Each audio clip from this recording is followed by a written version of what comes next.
And here we are, fully in the holiday spirit, fully in the holiday season. It's here. Yeah. And you know, it's the most wonderful time of the year, right? According to the song, kids jingle belling, everyone telling us be of good cheer. It's the most wonderful time of the year. What is it? Is it though? I know for me it's joyous. You know, my kids are coming home this Christmas season. A little too busy for my taste, but you know, for me in general, it's joyous. And I know that's not true for everyone. I know for some people the holidays bring up, you know, bad memories of holiday meals spent with dysfunctional family members and, you know, disappointment, sadness. For some people, it just amplifies loneliness or loss. I get that. I get that. But what if it could be joyous? What if this year we could all experience good cheer, lightheartedness, and experience that feeling, those loving feelings towards everyone? What would that be like? I mean, what makes Christmas joyous anyway? Or Hanukkah, or the the earth traditions, or any of the traditions this time of year. What makes a holiday joyous? Is it the candles, the lights, the decorations, the good food that we get to eat that we normally don't get to eat the rest of the year? That's part of it, you know. But I would suggest that what truly makes it joyous is our willingness to open our heart, connect with the divine love that is within us, and share that with others. That, like your song said, that is really what creates this experience we call joy. And that is, you know, the underlying message of the season, right? The true meaning of Christmas that gets buried underneath all of the blatant commercialism. I heard a term a couple days ago, the holiday industrial complex. That's so funny. You know, and all the messages, like, you got to create the you got to create the perfect experience, right? You got to get the perfect gift, and you better get there early before they sell out. You know, it never ceases to amaze me that people actually get up in the middle of the night and stand in the cold outside of a big box store and wait for the door to open before they've even digested the Thanksgiving meal. You know? Remember years ago, it must have been like 18, 20 years ago, there were people lining up outside Toys R Us. I think they even actually camped overnight to wait for those doors to open because they needed to get their hands on a Tickle Me Elmo. Remember the Tickle Me Elmo craze? They wanted to make the perfect Christmas for their child, you know. And so for some people it's the gift, for some people it's the right decorations, for some people it's the string of the lights, it's, you know, writing the perfect holiday letter. It's cooking the Christmas cookies, and then we've got to figure out how we're going to get into that fabulous outfit we bought a couple of months ago after we've been eating all this rich food. So in all that busyness, all that doingness, we sometimes miss what it's all about. Now, those of us in spiritual community, we try to remember. We come together to support each other in connecting to that love within us. You know, and we do our best to share that love with almost everyone. But that's where it gets tricky, right? That's where it gets tricky because, admittedly, it is not always easy to send our love to someone who has just stolen our parking spot from under our nose. Or someone who has said something thoughtless. Or somebody who's just been mean. Or somebody who doesn't do what they say they're going to do. Or someone who's treating other people badly, or somebody who's just kind of being a jerk. Not always easy. But that's exactly when we need to share our love, because they're crying out for it. They're crying out for it. They don't know it, but they're crying out for it, and it gives us joy when we can see beyond that fearful response, when we can pierce through that human veil and see the light, the life, the love that's in that person that they've forgotten, either temporarily, or maybe they've never experienced it. Maybe they've never connected with it. We all crave a connection with spirit, with the divine within us. And sometimes people can't get there. They can't connect to it. And so they act out of fear. And then if we react to that with our fear, then it just kind of compounds the problem, and that's not very joyful. But we have a choice. We always have a choice. One of the most beautiful things that I remember from A Course in Miracles. How many Course in Miracles people are in here? A couple, yeah. Yeah. Is this thing called the holy instant. Right? That's the moment we surrender, we decide to surrender our fear, and then we choose to shift our perception. We choose to shift our perception from fear to love. And it is that shift in perception that creates the miracle.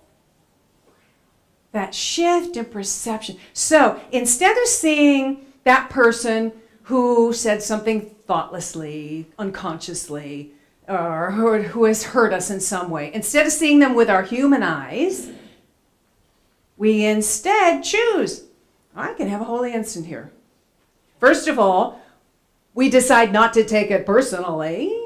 Remember the first agreement and the 4 agreements. It's not personal. Don't take it personally. Choose not to take it personally. And then we choose to open and connect with our heart center. We choose to have that experience of the divine love within them. And from that place, we see this other person who has, disconnected from their source. Not that you could ever be disconnected from your source, but, you can believe it and therefore have the experience of that and act out of fear from that place. So seeing that, and then just saying, I'm going to send my love. I'm going to surround this person with love. I'm going to visualize their heart opening to love. And you see, when we do this, we are fulfilling our purpose, which is to heal a sense of separation, which is to awaken to the divine light in all. And that fills us with such a joy that no amount of holiday bucks can buy. That is the miracle. And then on top of that, the cherry on the cake, that other person can feel it. They can feel that love. And I'm talking about, we're doing all of this in consciousness, in ourselves. We're not saying anything. We're not doing anything different. We're just doing all this in our own consciousness. That person we're all connected on a deep level, right? So they feel that love in some way. And there's a shift that happens. And sometimes it's instantaneous, and other times it takes a while. But I have seen this happen too many times to doubt that this is true. I've seen people so stuck in their stuff, begin to soften and maybe even see another point of view. Wow. Open to love. Respond with love. Sometimes it takes a while, though. So years and years ago, before I got married, I was living in a studio apartment in Burbank, California, and there was a guy who was the boyfriend of the woman who had the apartment. I think he was just living with her, who was underneath my apartment. And this was an angry young man. I know that because I could hear him screaming at his girlfriend. And when I had people over or played my music loudly or did my aerobics to Jane Fonda, did my little Jane Fonda aerobics, I did that. He would take a broom handle and like on the ceiling, like pound the ceiling, which was my floor. Really very aggressive, right? And so I was attending Marianne Williamson lectures at the time that my husband was talking about last week. And so I thought, you know what? I'm going to try this and see if this works. I'm going to go for the holy instant kind of thing. And so I did. And so instead of reacting in fear, I visualized, went inside. I sent this guy love. I saw him as somebody who had just temporarily forgotten who he was. Maybe just could not connect with his love, his source, and probably in pain, right? So I visualize, and it helped me to visualize this person wrapped in a blanket of love. Just wrapped in a blanket of love. And that was so freeing for me. I mean, like nothing changed on the outside for a while. He was still doing the same thing, but I was committed to continuing to do this. And for me, it was just free. I felt free. I felt free to experience a healing and the peace and the joy that is my true state. So this went on for months. Well, one night, I had my mother over, and she was there helping me pack boxes because I was moving to go live with my future husband. And so I had a lot of cardboard boxes that were all over the floor. And some of them were a little too close to, there was an old-fashioned wall heater in this apartment. And my mom and I had gone to bed, and she was asleep, and I had just fallen asleep, and I felt something tap me on the shoulder. It wasn't my mom; she was asleep. And I opened my eyes, I looked over, and I went, "Whoa, what's wrong with that picture?" And it was like suddenly I woke up and realized the boxes were on fire. There was this flame in the middle of my living room where I'm sleeping. And so I wake up my mom, and I stupidly try to put out the fire with buckets of water, and this was not working. And so my mom dialed 911, and I think I must have opened the door and, yelled, "Fire!" outside the door. Well, that guy downstairs leapt up. I swear, I think he leapt up on the balcony, broke the glass to the fire extinguisher, came in and, sprayed the foam everywhere and put out the fire. The fireman came 10 minutes later. You can imagine, had he not done that, the whole unit, maybe the whole side of the building would have been ablaze. This angry guy that I had been sending love to all these months saved the day. He saved the day. And after that, we became friends. I moved soon after that, but I could see the love in him. I could see the shift. And that just filled me with so much joy. Nothing could touch it. I still feel it today. From years ago, that moment. It's incredible. You never know. You never know. Last week, Reverend Linda Martella-Whitsitt was here sharing a story about her father. Now, for those of you who weren't here, just real briefly, her father had disowned her because she had the audacity to marry the man she loved, who happened to be African American. And her father was, I don't know, old school, just prejudiced, I don't know what. Could not accept it and disowned her, wouldn't take her phone calls, wouldn't see her for, was it 9 years, did she say? Like 9 years. But she was committed to this practice, and so she would open her heart, send him love, visualize a healing, visualize his closed heart opening to love. And like nothing changed for 9 years, but she kept doing it, which gave her a sense of peace. This is the point. This is the miracle. Gave her that freedom for herself and her family. And then one day, 9 years later, the father comes back, asks for forgiveness, and embraces the family. So same thing. You just never know what can happen, what miracles can happen when you commit to this practice of sending love. So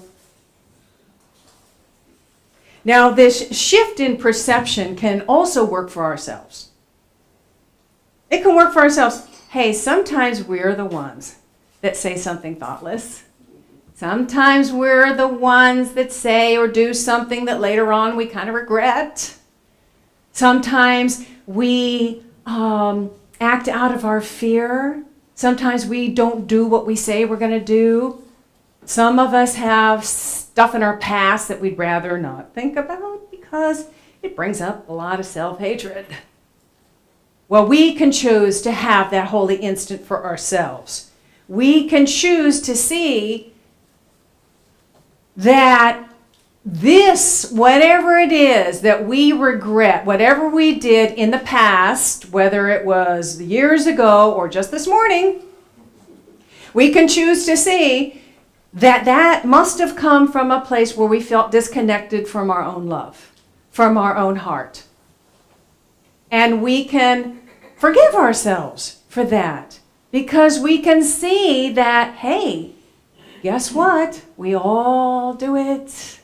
We all have moments of being unconscious. We all have moments of being disconnected and getting sucked down into that human thing. You know, this journey toward wholeness that we say at the beginning of every service, that journey is not necessarily direct. It's not necessarily straight. It has potholes. And sometimes we fall into those potholes. But we all do it at one time or another, so we can see that and see, hey, you know, what's needed here is to reconnect with my heart, to reconnect with the love that is within. And from that place, to see that that came from fear. And now I've shifted my perception, I've opened to love, and I'm going to allow myself to be surrounded by blankets of love. Feel yourself surrounded by those blankets of love. You know, and in an instant, you're healed. You're released. You're free.